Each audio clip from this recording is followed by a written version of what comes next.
Vamos. Meu celular tá meio torto aqui, né?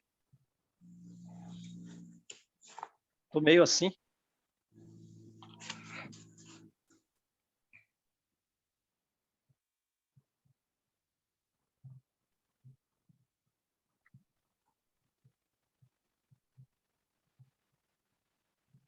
Quem faz a oração então, gente?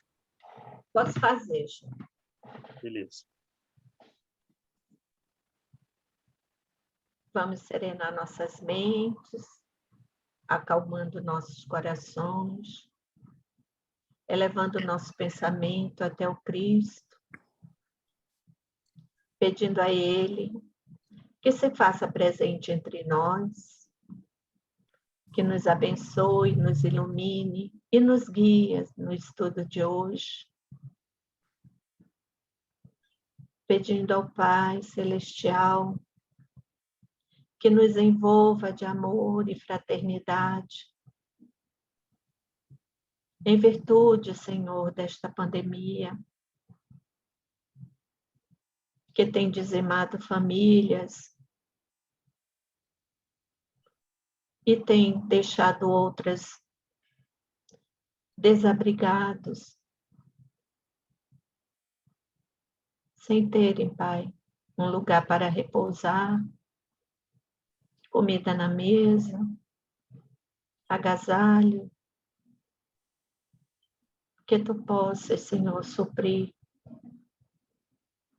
nos indicando também para que dentro das nossas possibilidades também possamos suprir, Pai, ajudando nossos irmãos no que pudermos, Senhor.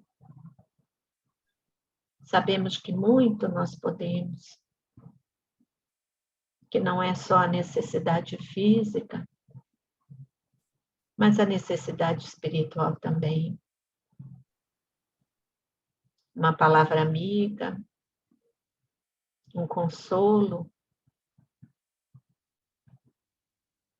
uma vez que não podemos, Pai, infelizmente, nos abraçar.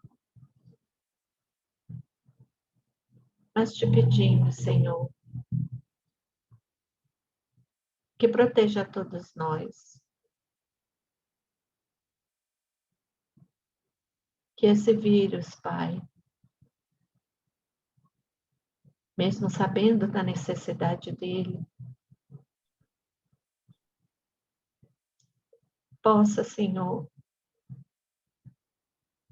ser aos poucos exterminado. Te pedimos, Pai, que as lições de hoje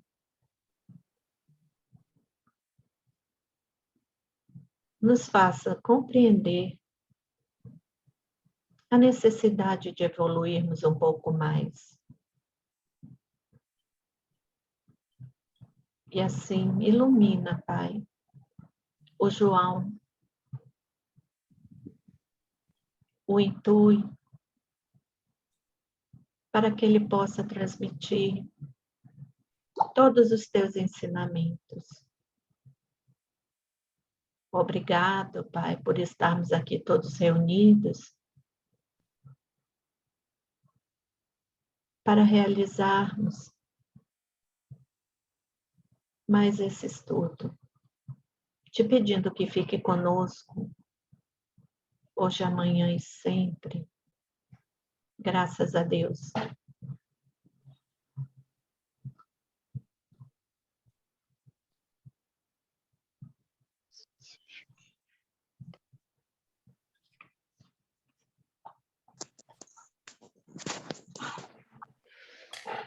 Bom, gente, vamos lá então. Estamos no capítulo 3, né? A intervenção na memória, não é isso?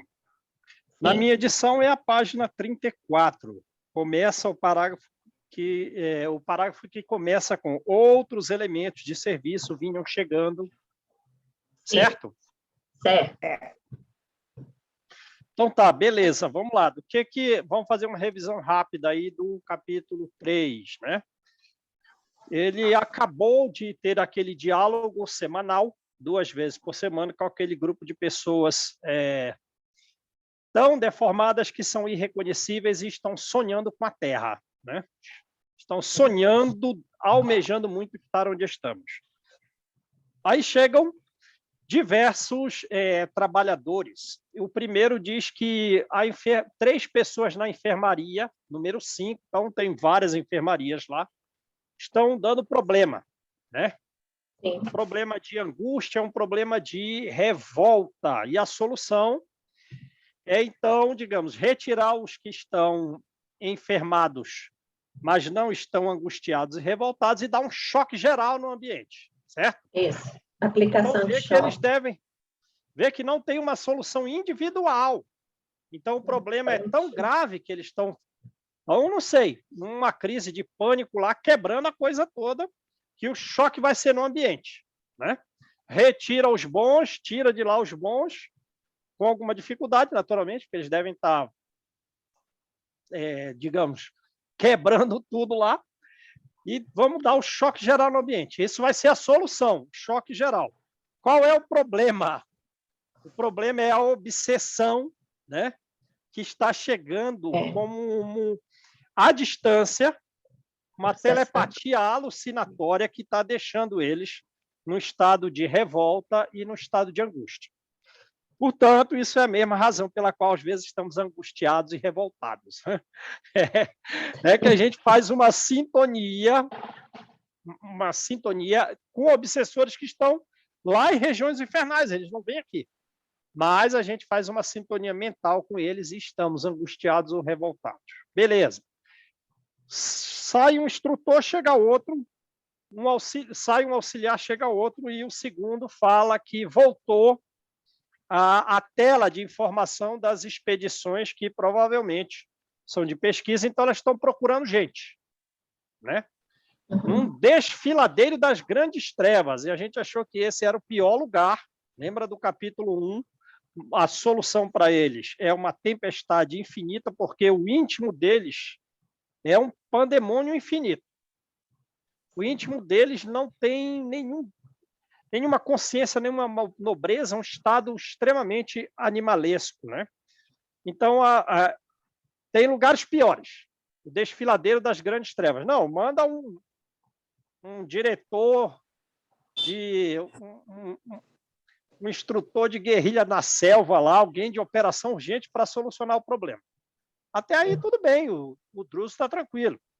Quando surge o terceiro, que fala a respeito de uma reencarnação que tem que durar 7 anos e ela está com chance de não vingar, é o que ele se preocupa. E a solução é trazer a mãe, porque ela já está no terceiro mês de gravidez, tentando realizar o 4º aborto, né? E ela tinha se comprometido a receber o Jonas. Então, a mãe vai ser trazida para o diálogo, que ela reencarnou, não está lembrando do seu compromisso, né? Então, a gente parou aí, não é isso? Foi. Então, vamos lá. Outros elementos, todo mundo achou? Sim. Então, tá, vamos lá. Outros elementos de serviço vinham chegando. Então, digamos assim, não tem sossego, é muito trabalho, certo?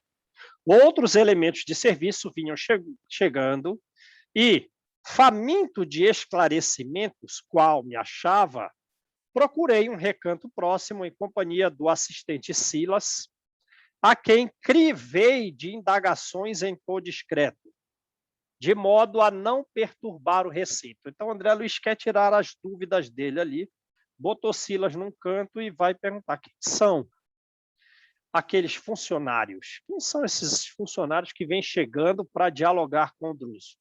Seria justo que o diretor da casa fosse molestado assim, com tantas consultas, quando os trabalhos de administração poderiam ser compreensivelmente subdivididos? Então, vejam aí, a gente não tem condição de abraçar a coisa toda, ninguém, né? E o trabalho realmente é de todos nós, tem que estar tudo subdividido.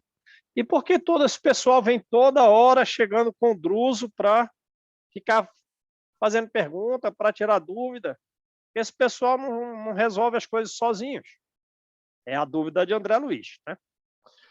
O amigo deu-se pressa em elucidar-me, informando que os mensageiros não eram simples tarefeiros. Então, esse pessoal que está chegando para conversar com o diretor da Mansão Paz não é assim um tarefeiro comum, não. Quem são, então? Mas condutores de serviço em subchefias determinadas.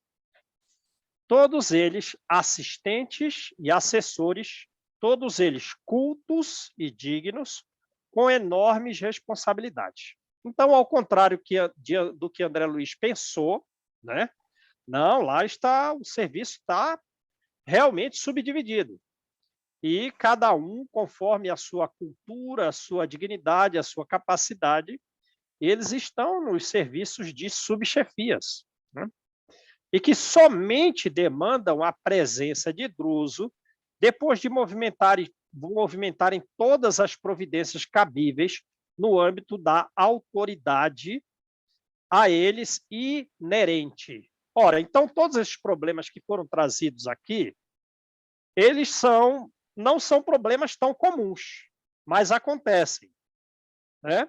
E esses específicos que foram trazidos, apesar de muito frequentes, eles têm algum grau significativo de gravidade. E mesmo esses subchefes, digamos assim, ainda não têm experiência para tratar esses específicos problemas mais graves. Ora, por exemplo, na enfermaria, será que é a primeira vez que alguém tem uma crise de angústia e rebeldia? Não.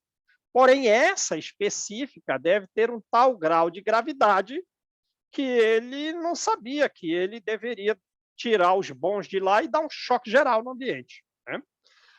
Ou não é toda hora que nos desfiladeiros das grandes trevas as expedições estão necessitando de um auxílio, né? E também não é assim, né, toda hora que um problema de aborto não é resolvido, porque a equipe que quis evitar o aborto estavam tentando várias soluções, naturalmente, em função de estudo e de experiências passadas, mas nesse caso do Jonas não estava funcionando. Como o próprio Druso falou, não, é inútil que vocês estão tentando, traz ela aqui, a solução vai ser essa, traz ela aqui para relembrar os compromissos. Beleza. Então, e que somente demandava a presença de Druso depois de todas as providências, né? Ainda tentaram várias coisas. Então, o problema não era de centralização. Não é que o Druso centraliza tudo, e efetivamente nós não devemos centralizar as tarefas. Mas era um problema de luta intensiva. Vamos ver que realmente num local desse tem muito trabalho, muito trabalho. Beleza. E aquele caso de reencarnação pendente, que foi o caso da principal preocupação do Druso, né? Da reencarnação. Ousei perguntar respeitoso, vem cá, mas eu tive, num tempo atrás lá, André Luiz deve estar pensando, né? No livro Missionários da Luz, que veio uma equipe espiritual muito alta, fizeram uma regressão de Segismundo, né? Tinha equipes de construtores, tinha o protetor que ia ficar com ele até os 7 anos de idade. Ele recebeu visitas de muitos espíritos das colônias, da colônia em que ele morava, durante todo o período gestacional, e isso auxiliava no período gestacional e tal. E agora a reencarnação aqui? Vem cá, mais reencarnação aqui. E aquele caso de reencarnação pendente, ousei perguntar respeitoso. A casa podia opinar com segurança na solução de semelhante assunto? Mas eu acompanhei uma reencarnação de Segismundo lá. E vocês aqui estão fazendo esse trabalho aqui nessa região de trevas aqui sobre a... Vocês podem opinar com segurança a respeito da reencarnação? O interpelado sorriu benevolente e respondeu: para que me faça compreendido, convém esclarecer que, se existem reencarnações ligadas a planos superiores, e essa foi a que André Luiz observou, né? Digamos assim, o Segismundo era um caso mais ou menos comum da vida, né? Não é isso que ele falou lá no livro Missionários da Luz? Era uma pessoa normal, uma pessoa normal aqui da Terra. e que estava ligada a planos superiores, no caso, a colônia Nosso Lar. Então, se existem reencarnações ligadas a planos superiores, temos aquelas reencarnações que se enraizam diretamente nos planos inferiores. Então, vejam lá, o plano inferior, ele vai, digamos assim, direcionar a reencarnação de algumas pessoas. Aí ele começa a comparar, né? Se a penitenciária, vai fazer uma analogia com a Terra, então.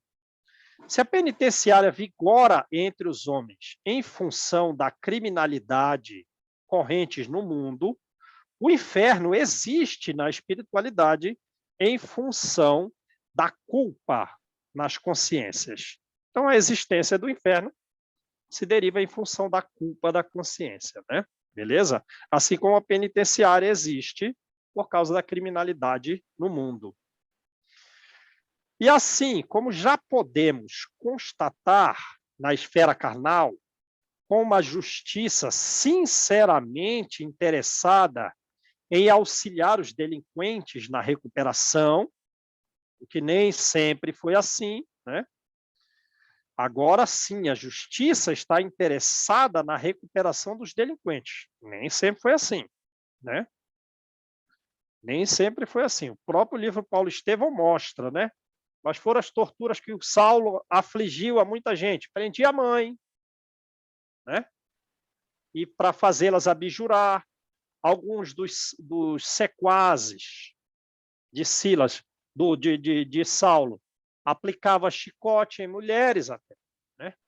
Aplicava o chanfalho, quer dizer, pegava uma espada metálica e agredia as mulheres. Os jovens homens que eram arrimos de família eram trazidos à prisão e muitas vezes eram mutilados, né? E voltavam revoltosos. E isso do povo escolhido, né? Mas aí o tempo passou, a justiça está mais interessada na recuperação do delinquente. Isso é verdadeiro, apesar de que todos nós achamos que ainda não está o ideal. Por meio do livramento condicional, quer dizer, existem condições que, cumpridas, o prisioneiro pega uma liberdade temporária, né? E das prisões escolas organizadas pelas próprias autoridades que dirigem os tribunais humanos em nome das leis. Então, ele está fazendo uma analogia. A justiça humana quer recuperar os delinquentes. Aqui também, portanto, aqui também, os representantes do amor divino, né? Então, digamos, são espíritos que chegaram comprometidos, mas que eles têm ampla condição de trabalhar na recuperação e na reencarnação dessas pessoas, mas estão em região inferior. Aqui também os representantes do amor divino podem mobilizar recursos de misericórdia, beneficiando espíritos devedores, com uma condição também. Desde que se mostrem dignos do socorro, que lhes abrevie o resgate, que lhes abrevie a regeneração. Primeiro o resgate e depois a regeneração, né? Ou a regeneração através do resgate. Então, digamos, aquela colônia, Campos de Paz, assim como muitas outras colônias, trabalham pela reencarnação. Sim, eles têm uma condição. O plano espiritual inferior, com os instrutores que representam o amor de Deus nessas regiões inferiores, está em plena condição de fazer reencarnar aqueles que se mostrem dignos. E não só de fazer reencarnar, mas acompanhar essas reencarnações, dando sugestões para que efetivamente a pessoa resgate e se regenere. Pois não, Deise? João, a gente está tão acostumado em ouvir falar nosso lar, né? Nosso lar, colônia nosso lar.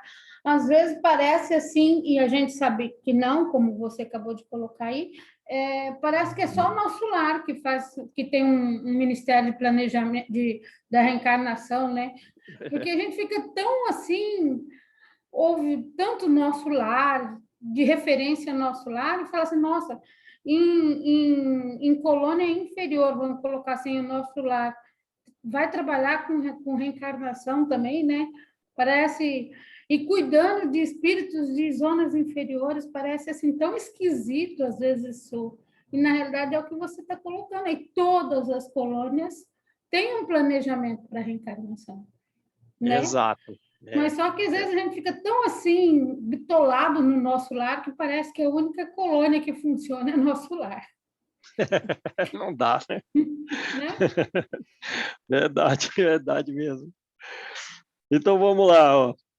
Quer dizer, exclamei que, em boa lógica terrena, e utilizando-me de uma linguagem de que usaria um homem na experiência física, então ele está querendo assim, vou facilitar o pessoal que está lá na Terra, porque é isso que eu estou fazendo, escrevendo um livro através do Chico Xavier para o pessoal que está na Terra, vou falar como falaria um homem comum, para ver se o pessoal vai entender. A reencarnação de algumas pessoas lá na Terra estão em conexão com planos infernais? É o plano infernal que está trabalhando para funcionar aquela reencarnação daquela e daquela outra pessoa, para fazer aquela reencarnação realmente gerar frutos positivos? Na palavra do livro, aquela pessoa resgatar e se regenerar? Sim. Sim, ponto final. Sim, ponto. Tem um ponto aqui depois do sim, né? Mas até põe a contrapartida. Como não? Vamos raciocinar com o contrário, né? Valem como preciosas oportunidades de libertação dos círculos tenebrosos. Então é isso. Essas reencarnações, não só o processo, digamos assim, de regressão, como sofreu Segismundo, mas o acompanhamento dessas pessoas é para libertá-las daqui, é para libertá-las aqui de onde nós estamos, esse círculo tenebroso das sombras, né?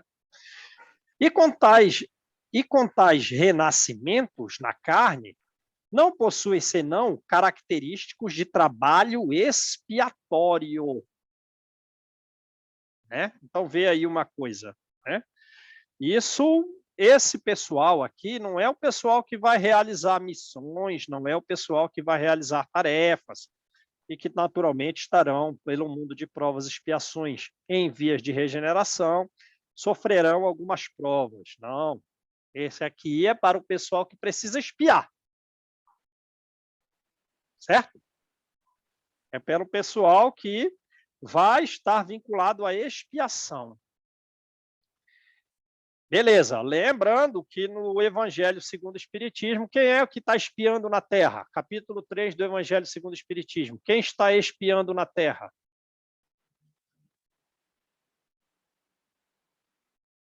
A gente vai abrir o leque do raciocínio nosso. Não é aquele capítulo, não é aquele que fala assim que a Terra é presídio, educandário e tem uma terceira coisa. Presídio, educandário e manicômio, né? Manicômio? Exatamente, é esse capítulo mesmo, capítulo 3. Há muitas moradas na casa do meu pai. Que a Terra então, é um hospital e uma escola. Eu só fiquei... Isso aí me abalou tanto que eu fiquei pensando, meu Deus, em qual item eu estou? Pera lá, mas por que nós estamos diferentes? Nós estamos numa prisão-escola, né? Uhum. No hospital-escola, beleza. Mas nós estamos espiando, né? Não. Nem todos. Mas quem na Terra está espiando? Os selvagens? Os semi-civilizados, eles estão espiando? Não. Os índios que vivem com os índios mais, digamos assim, mais primitivos, porque vivem sob dificuldades mais significativas, são eles que estão espiando? Não, porque eles não têm, né, um grau de conhecimento para poder já espiar, né? É, exatamente. Quem está espiando na Terra, então? Somos nós.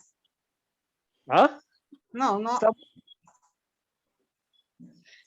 O pessoal que está espiando na Terra, eles são estrangeiros na Terra.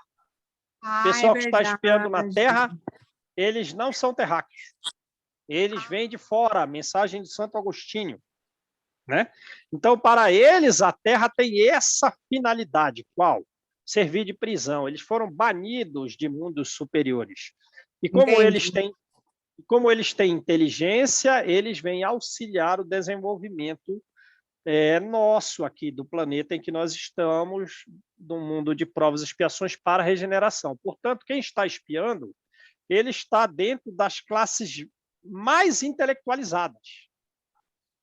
E ele é mais sensível às dificuldades, portanto, ele sofre mais pelas dificuldades vividas no mundo. Lembra o livro Há 2000 anos? Emmanuel está sofrendo muito significativamente com a hanseníase da sua filha, a ponto dele ter que deixar as tarefas do Senado e se dirigir para Jerusalém, para a região da Palestina, para que ele próprio melhore, porque ele está muito sofrido com isso. Então, essa maior sensibilidade diante das dificuldades comuns do mundo de provas e expiações é o pessoal que está espiando no seio das raças mais inteligentes. A gente está falando do Evangelho segundo o Espiritismo, a mensagem de Santo Agostinho, no capítulo 3. Então, às vezes, esse pessoal continua com algum grau de revolta, com algum grau de insatisfação, né? Angustiados, vieram lá, muito lá atrás de outros planetas, e continuam vinculados a círculos tenebrosos. E a reencarnação. Uma dúvida. Eu pensava que quem está espiando são aquelas pessoas que nascem com deformidade, com deficiências mentais, físicas. Assim, grandes provações físicas mesmo. Eu pensei que isso fosse uma expiação. Em parte, sim, mas em parte, não. Às vezes, alguns espíritos, eles até escolhem essas dificuldades mais significativas físicas, mas não por um motivo, digamos assim, no passado, que os obrigue a expiar aquilo. Não. Às vezes, essas reencarnações dolorosas, dolorosíssimas, ela vem pedida não com uma causa, mas com uma finalidade. Como também está no Evangelho, aí já é o capítulo 5.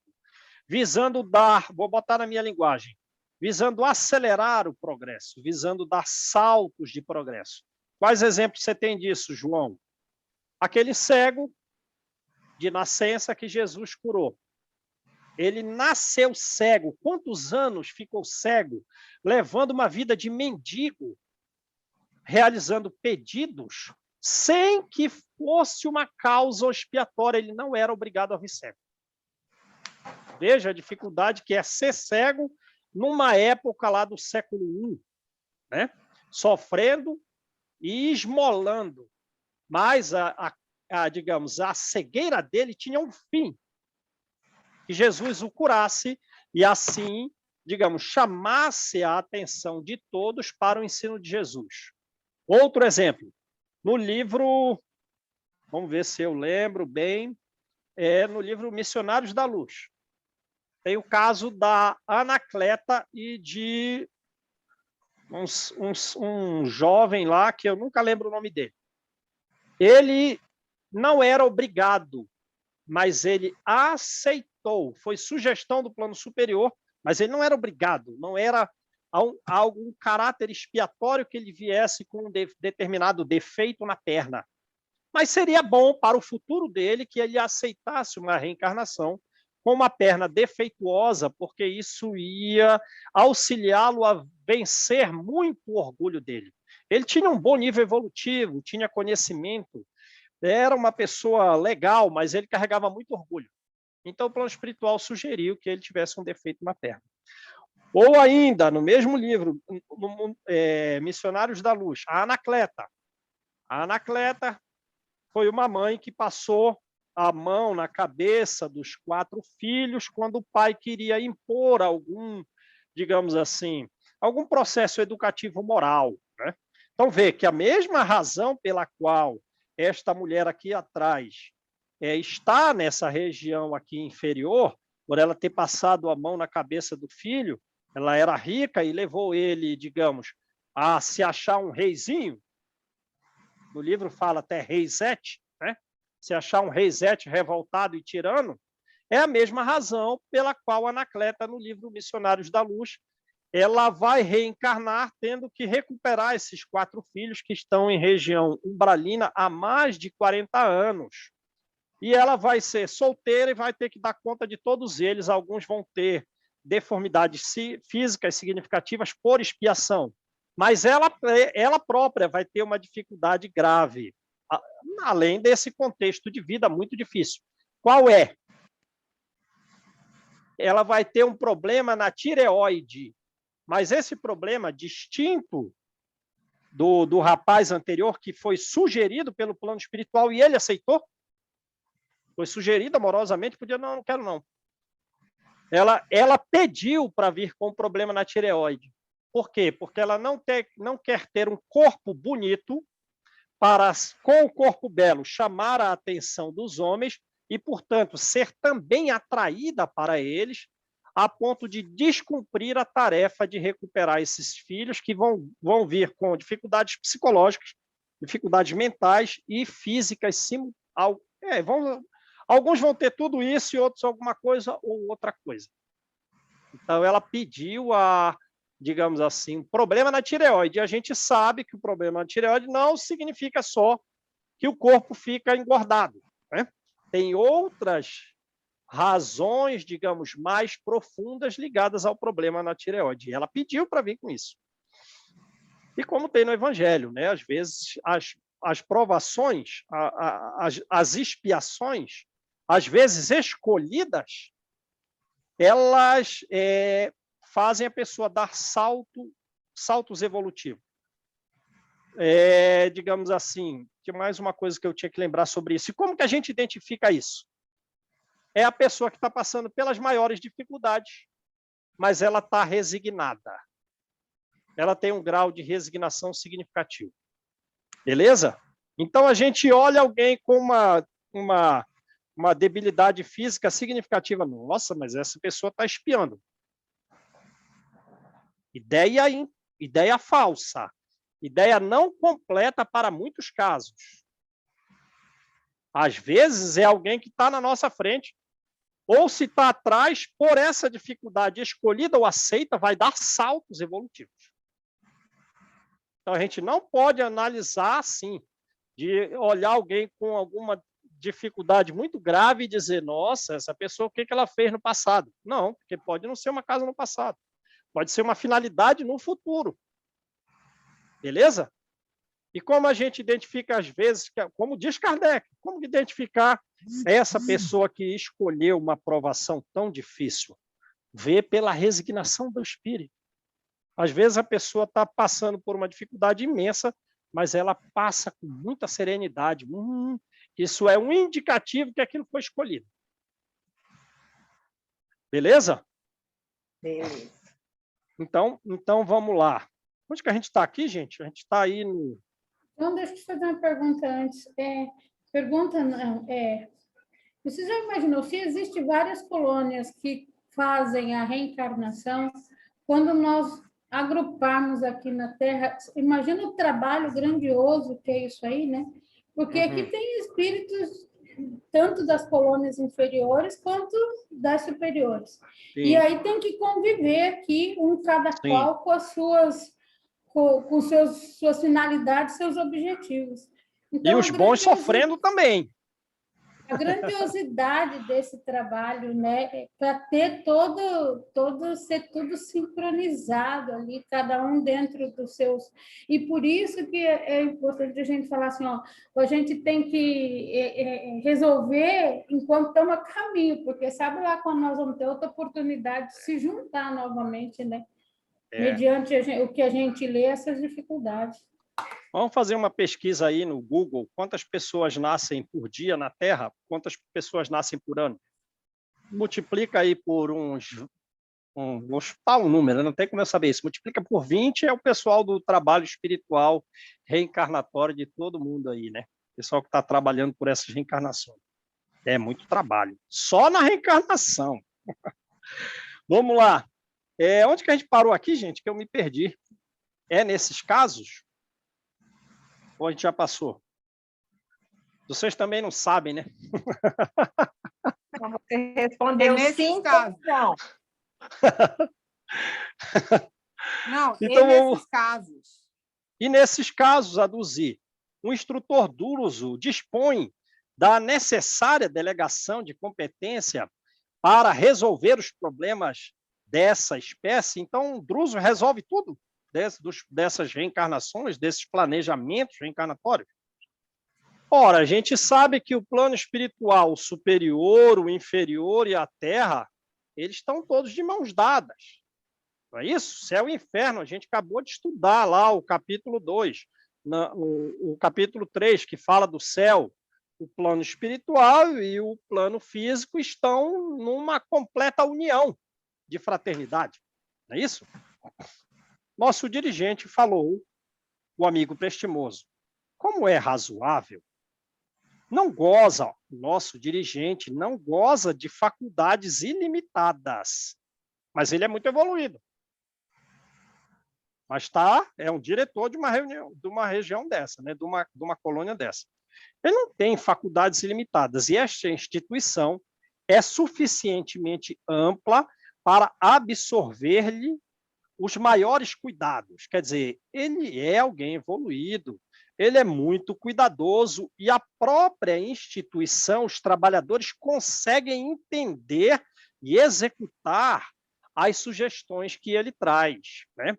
Quando são necessários. De outras vezes, eles também são capazes de agir por si mesmos, né? Esse pessoal todo aí. Entretanto, nos processos reencarnatórios, funciona como autoridade intermediária. Mas a reencarnação é uma coisa tão séria para a alma humana, uma reencarnação, e esse é o objetivo do livro, que a gente valorize a reencarnação, é isso? A reencarnação é tão sério, a reencarnação é uma coisa tão séria, que mesmo alguém como Druso, com amplas faculdades, ser capaz de um infinito carinho e infinito cuidado para com as pessoas dessa região, ainda assim ele é uma autoridade intermediária. Tem gente cuidando. O que ele quer dizer com isso? Ora, naturalmente ele vai dizer. Tem gente lá de cima que é autoridade superior a ele, na reencarnação dos piores aí de baixo. Compreenderam o que ele está falando aqui? O que ele quer dizer já com isso? Então alguém muito alto endossou a nossa reencarnação? Sem dúvida. Alguém muito elevado, superior e bem superior à colônia da qual nós viemos, disse assim: manda o João, manda a Deise, a Marta, a Marlu, a Angelita, manda esse pessoal todo que eu garanto. Entenderam o que ele está dizendo aqui? O Druso foi só um intermediário. Então, bora lá. De que modo? De que modo o Druso é autoridade intermediária? 2 vezes por semana. Reunimos-nos 2 vezes por semana. Reunimos-nos no cenáculo da mansão e os mensageiros da luz. Então, pronto. Já falou. Tem alguns cujo título são mensageiros da luz, que são responsáveis pela nossa reencarnação, que endossaram, vai, manda o João, que eu garanto. Por instrumentos adequados, então eles, para aparecerem, esses mensageiros da luz nessas reuniões, tem que ter um aparelho. porque eles são tão elevados que não dá para, digamos assim, comparecer sem que tenha um aparelho lá. Deliberam, quer dizer, resolvem. Esse pessoal mais elevado que Druso, mensageiros da luz, eles decidem quanto à reencarnação. Percebe, então, a importância que Emmanuel falou lá no prefácio? Qual é o valor que vocês estão dando para a reencarnação? É muito pouco. Eu vou ver se eu abro a cabeça de vocês para vocês valorarem mais a reencarnação. Porque foi o único problema que Druso se preocupou mais significativamente. E, para decidirem que nós deveríamos reencarnar, participaram mensageiros da luz. Quanto ao assunto, apreciando os processos que a nossa casa lhes apresenta. Quer dizer, um trabalho coletivo grande. A casa em si apresentou um processo, um caso assim, né? Esmiuçou detalhes, como uma ficha médica, uma ficha psicológica. E veio um mensageiro, veio não, e alguns mensageiros, 2 vezes por semana, vêm olhar o processo.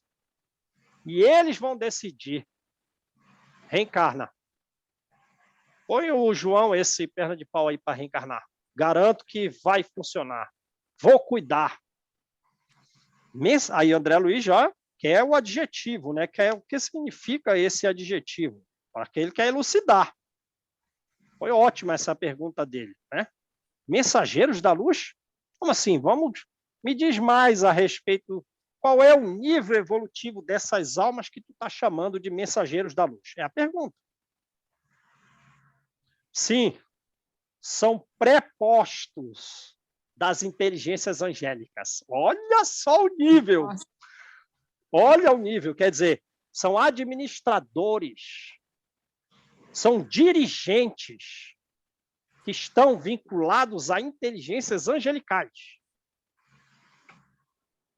Pelo amor de Deus, hein? Que não perdem de vista as plagas, as regiões infernais. Por quê? Ainda que os gênios da sombra não o admitam, as forças do céu velam pelo inferno, que a rigor existe, o inferno existe. Então, um acréscimo informativo. Então, vamos em 2 partes aqui. Ele já emendou qual é a finalidade, por que o inferno existe, qual é a causa. Qual é a causa não, né? Qual é a finalidade? É diferente, causa é no passado, finalidade é no futuro, né? Que o inferno, a rigor, existe para controlar o trabalho regenerativo na Terra. Então, dá um ponto. Primeira coisa, a reencarnação nossa, dela participaram, decidiram que era a hora, que havia uma capacidade nossa significativa de darmos certo. Foi decisão de dirigentes de inteligências angelicais. Foi decisão de alguém muito, muito, muito mais sábio e muito, muito mais amoroso que a gente. Isso, manda, João. Manda que vai funcionar. Tem grandes chances. É a hora. Não foi eu, a minha inteligência diminuta, percebe? Participaram dessas reencarnações, mesmo aquelas que são de pessoas que vieram de planos infernais, desse planejamento, dessa decisão de reencarnar, de progredir, para regenerar, participaram administradores de inteligências angélicas. Primeiro ponto. Segundo ponto. Segundo ponto. Meu Deus, para que tem esse inferno? O inferno tem por finalidade exclusiva fazer com que aquele pessoal que está lá se depure para ver se eles melhoram e reencarnam ou vão para o plano espiritual superior. Não só isso. Não só isso, como a gente sempre imaginou, mesmo espírita, há 20 anos dedicado ao espiritismo, né? Sua visão do inferno está incompleta quanto à finalidade do inferno. Não é só um purgatório necessário para os que estão lá, feridos, necessitando de melhora, como lemos em outras obras. Aqui acrescenta. Qual é a outra finalidade do inferno, João? Contribuir. Controlar que a regeneração vai realmente dar certo. Dos que estão encarnados. Então já entendi. Pela minha própria experiência de vida como médium, né? Estou falando por todos nós, e todos podem falar, quando a gente dá um pisa desviado, o que acontece? A gente dá de cara com quem? Com espíritos de regiões infernais. Ou sintonizamos com ele, mesmo à distância. Qual é a finalidade? Acerta o passo. Acerta o passo regenerativo aí, João. Você desviou, deu um passo para trás, desviou 90 graus, volta para a direção correta. Então, outra finalidade do inferno. Cuidar de que a regeneração na Terra realmente funcione. É um acréscimo aqui. E sorrindo, então ele agora está sorrindo, né? Como que eu disse. Olha aí, ó. Né? Agora, assim como o doente exige remédio, o doente não tem que ter o remédio? Tem. Está sorrindo ele, o Silas. Nós também necessitamos de uma purgação. Nós necessitamos de uma limpeza. Nós necessitamos, né, purificar, expelir, evacuar de nós determinados fluidos ruins. Então, reclamamos purgação espiritual, a fim de que, com a finalidade de que, nos habilitemos para a vida nas esferas superiores. Eu quero ir para uma colônia espiritual superior, não. Quer mesmo? Vai ter que passar por um processo de purgação espiritual, senão você não vai estar inadequado nesse lugar. Ô, João, você deixou o inferno bonitinho aí nessa sua explanação. Você não vê o inferno, né? Você deixou o inferno bonitinho aí, sabe? Nossa, com elevação espiritual. Não, digamos assim, não deixei ele bonitinho, não, porque pelo capítulo 1, pensa o seguinte, vamos tentar dar uma ideia inadequada do inferno aqui. Pensa que entrem aí na sua casa 50 bandidos armados, todos deformados, extremamente agressivos, e eles que convivam com você aí durante um ano. Como que vai ficar o seu psicológico?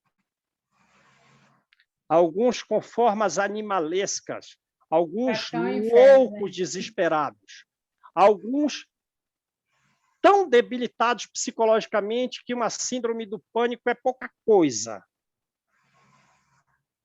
que uma depressão não é nada. Multiplica isso por 1000, isso é o inferno. Quer ir para uma região dessa em que o seu próprio psicológico você vai querer deixar de existir como espírito. Coisa gravíssima. Mas a finalidade... Não quero ficar do lado de fora, não. Mas a finalidade... Eu sei, mas posso ir lá para a casa do Orcio, vou limpar aquelas telas pútridas. Do outro lado do muro, né, Malu? Depois vou ajeitar tudo por lá. Não vou ficar só na vassoura, não. Vou tentar progressão por ali. Mas não quero ficar do lado de fora lá da mansão, não. Sem luz, sem ver luz, por consequência, qual é a vida vegetal numa região dessa? Né? Como é a qualidade da água? Tem verde? Não percebe como é a coisa? Região friorenta, região pantanosa, dos piores locais que tem. Então, digamos, ainda assim, a não beleza infernal tem uma finalidade útil para nós. Porque quando a gente pisa na direção errada, o inferno controla a minha regeneração.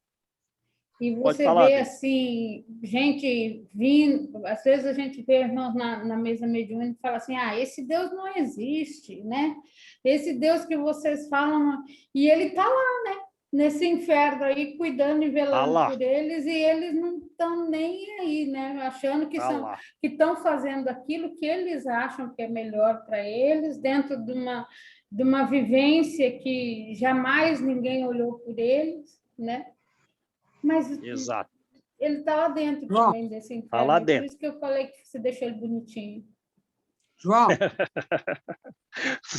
Sim, os trabalhadores que são administradores de inteligência angélicas, trabalhando no inferno, vindo 2 vezes por semana, eles são de uma beleza inconteste.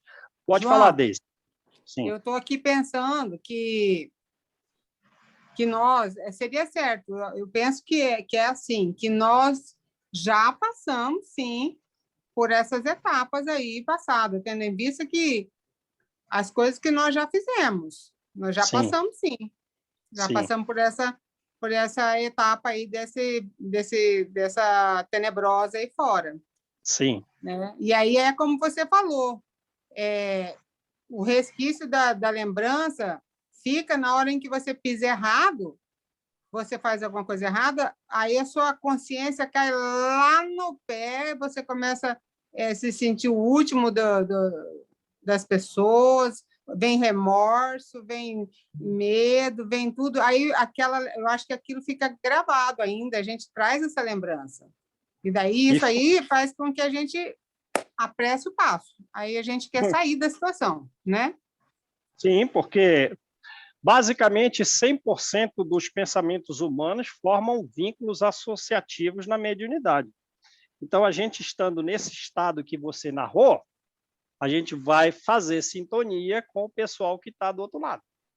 Que são, digamos, muitas vezes assim, hipnotizadores querendo nos fixar na ideia negativa e a gente toma a posição de sentido, abre o olho e caminha em frente. Porque senão a coisa é feia. E a gente vê também, como disse a minha xará aí, na mesa mediúnica, né?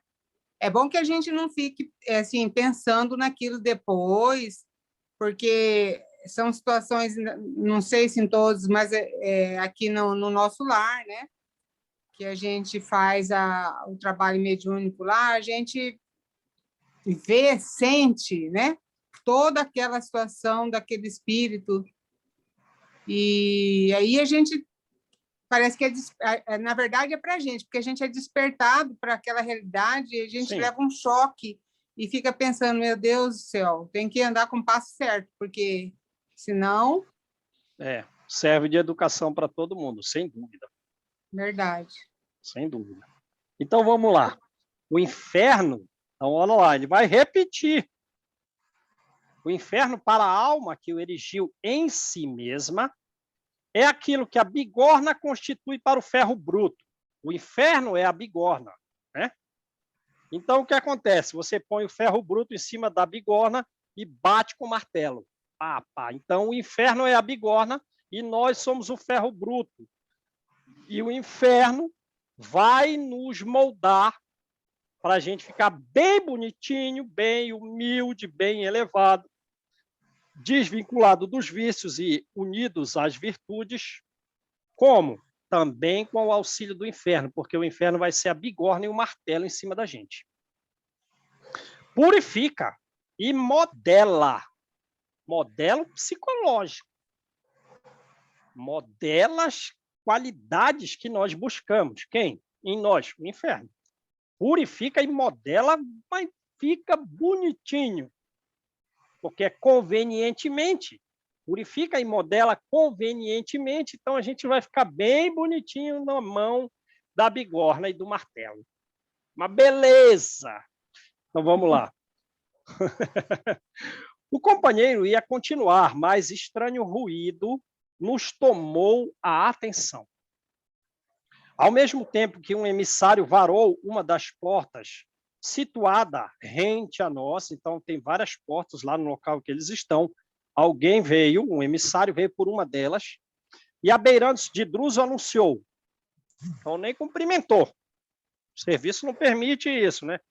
Bom dia, boa tarde, boa noite, como vão, tudo bem? Não.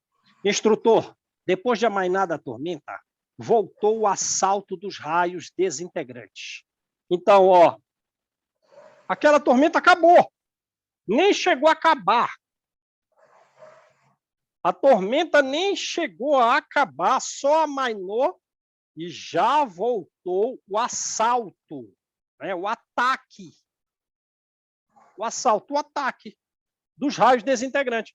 Então, não funcionou suficientemente a tormenta. Manda outra. Manda outra com o tempo triplicado. Aí, quando estiver acabando, volta os ataques dos raios desintegrantes. Ou seja, não teve um efeito muito significativo a tormenta. Já a região de trevas do lado de fora já está atacando a mansão. O orientador esboçou um gesto de preocupação e recomendou: liguem as baterias de exaustão. Pergunta assim, como assim baterias de exaustão? Tem lá uma cerca elétrica. E vai exaurir o quê? Porque eu quero que a bateria da cerca elétrica permaneça. Então, o que é que vai ser esgotado? Vai ser até que esses espíritos que estão nos atacando fiquem exauridos. Acabe a munição, eles mesmos fiquem cansados e parem de atirar coisa na gente. Então, essa é a exaustão. Então, eles vão atacar muito ali até se cansarem, até acabar os raios desintegrantes que eles estão enviando ali. E a cerca elétrica vai proteger. Olha que coisa! Observaremos a defensiva nossa instalados na agulha de vigilância. Então, eles vão para uma torre, né? Em seguida, convidou-nos a acompanhá-lo. Silas, Hilário e eu seguimos sem hesitar. Atravessamos vastíssimos corredores, muitos corredores. Então, vê, é uma cidade quase essa Mansão Paz, essa colônia. Vastíssimos corredores e largos salões em sentido ascendente. Foi subindo, foi subindo, foi subindo. Então, é também um prédio, vários andares. Até que começamos a subir de maneira direta, até que não tinha mais uma intercalação entre corredor-salão, corredor-salão, corredor-salão, não, só sobe, aí é só escada. O local, conhecido como agulha de vigilância, era uma torre provida de uma escadaria helicoidal. Algumas dezenas, quantos, né? Quantas dezenas? No máximo, então, 90, não chega a uma centena, de metros acima do grande e complicado edifício. No topo, descansamos em pequeno gabinete, em cujo recinto interessantes aparelhos nos permitiram a contemplação da paisagem exterior. Vamos ver o que tem lá de fora. Não, André Luiz não vai fazer uma descrição muito detalhada, porque a gente não está preparado para ouvir, mas no futuro a gente tem que estar preparado até para ver, né? Já que vamos ter que trabalhar, talvez numa região dessa. Porque mesmo que sejamos de colônias espirituais superiores, como disse no capítulo 2, temos que descer com segurança, né, para auxiliarmos os nossos. Bom, quais são esses aparelhos? Eram semelhantes a telescópios pequenos. Era um telescópiozinho, telescópios diminutos, que funcionavam como lançadores de raios que eliminavam o nevoeiro. Então, não era só o telescópio para ver. Também ele emitia um raio que expulsava o nevoeiro, permitindo a exata noção do ambiente constrangedor que nos cercava. Constrangedor. Percebe o que é o inferno?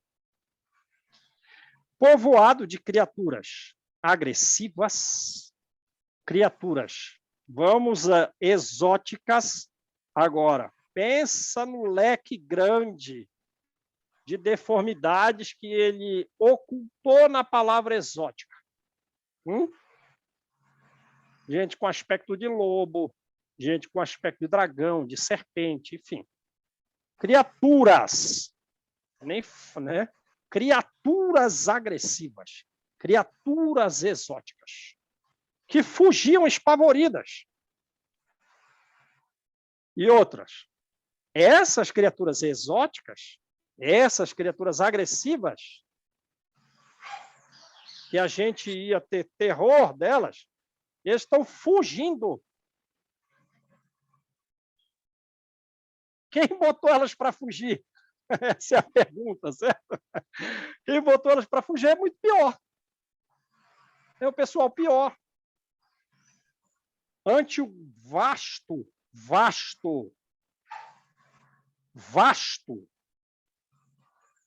assim, né? Milhares de entidades que manobravam curiosas máquinas à guisa, a molde de pequenos canhões. Então, o pessoal pior estava lá organizado.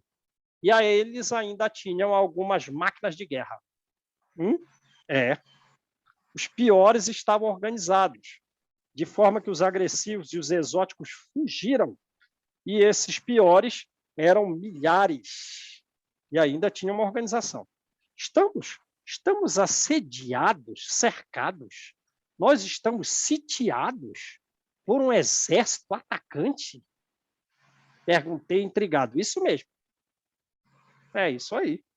Confirmou Druso calmamente. Esses ataques são, porém, comuns. Fica tranquilo, isso aí acontece todo dia aqui. São ataques diários, são ataques comuns. Eu que acrescentei o diário, talvez não seja diário, mas acabou uma tempestade, nem parou de chover ainda, nem o vento diminuiu tanto, já estão atacando. Com semelhante invasão, pretendem nossos irmãos infelizes deslocar a nossa casa e levar-nos à inércia a fim de se tornarem senhores dessa região. Então, eles ficam querendo acabar com a Mansão Paz. Assim, ó, vai embora daqui, Mansão Paz, para com esse trabalho aí, nós queremos ser os donos dessa área. E aquelas equipagens, que vem a ser, enunciou meu companheiro assombrado, o Hilário. O Hilário perdeu toda a serenidade, calma. E talvez o Hilário está assombrado de medo. Né? O medo evita o raciocínio. Né? Não consegue fazer uma oração, não consegue refletir. Mas depois, quando ele vê aquele vendaval todinho lá fora, ele tinha que estar assombrado mesmo. E não adiantou, né? E agora está com um ataque de monstros, milhares de monstros. E ainda usando canhões que são esses canhões, porque são eles que estão emitindo algo para nos atingir. As descargas sobre nós são cuidadosamente estudadas. Então, eles entendem da mecânica aí, lá, aquelas questões de cinética que a gente estudou lá no ensino médio. São inteligentes. Cuidadosamente estudados a fim de que nos atinjam sem erro, com uma velocidade igual à que saiu da arma. Pum! Igual à velocidade do arremesso. Quando saiu da arma, tem que atingir com a mesma força. E se nos alcançassem, perguntou meu colega, e se realmente não tivéssemos essa proteção, o que aconteceria? Ora, de certo provocaria aqui fenômenos de desintegração, ou seja, todo mundo ia morrer. Assim, e todo mundo ia desintegrar. Mas eu já sou espírito, eu já morri. Mas o seu perispírito iria desintegrar. E ia levar à ruína total. Bum! A morte, a segunda morte. É óbvio que no livro Os Mensageiros, lá fala que o corpo mental, a partir do corpo mental, iria reestruturar totalmente o perispírito de novo. Mas, digamos, depois de ter causado a morte, né? A ruína total. Aí o corpo mental regenera o perispírito. Mas em quanto tempo? sem nos referirmos às perturbações que estabeleceriam em nossos irmãos doentes, ainda incapazes de qualquer esforço para emigração. Ora, emigrar do que para onde? Se eles estão presos na mansão. Emigrar de um estado mental melhor para emigrar de um estado mental ruim para outro melhor. Eles não estão, eles são incapazes de fazer um esforço para sair de um estado psicológico e emigrar para outro. Porque os raios desfechados contra nós contêm princípios de flagelação que provocariam as piores crises de pavor e loucura. Então, digamos assim, pum, caiu uma descarga dessa ali. Num determinado círculo, mata naquela pessoa que está num círculo restrito. Matou. Desintegrou aqueles perispíritos que, como a gente sabe, vão se regenerar pelo livro dos mensageiros. Do corpo mental vai surgir de novo perispírito. E dos que não foram, digamos, desintegrados, e se eles estiverem doentes, eles vão se autoflagelar. Eles vão entrar numa crise de pavor e de loucura, um autoflagelo, por essa sintonia com essa energia, digamos, que está sendo arremessada na mansão Passa. Beleza, gente? Vamos parar aí, que a gente já até passou um pouco do tempo. Entenderam a coisa? Então, alguns iriam ser desintegrados, e outros iam entrar numa espécie de pavor tão grande, de loucura, que iriam se autoflagelar. Que coisa horrível, né, João? Coisa horrível. Coisa horrível. Coisa horrível. Coisa muito horrível, muito pior que essa pandemia que a gente está passando. Aí a gente vê, assim, o pessoal aqui no nosso lar, os pacientes mesmo, falando dessa tormenta mental e se machucando, se cortando. E eu acho que é uma ligação com isso, né? Estreita ligação, diz o livro, que nós temos estreita ligação com essa região. Então, é a mesma coisa. Quem frequenta aí os hospitais psiquiátricos e vê em casos de autoflagelação, num momento ou no outro, uma crise significativa de revolta, de angústia, um estado um tanto alucinado, está aí a causa. Tá aí a gente olha... Quando a gente lê, assim, você assim, falando e tal, aquela coisa, parece assim que vem... aqueles momentos vêm na memória da gente. Quer dizer, ali também nós já estivemos. Porque quando você fala, dá aquela sensação, dá uma angústia.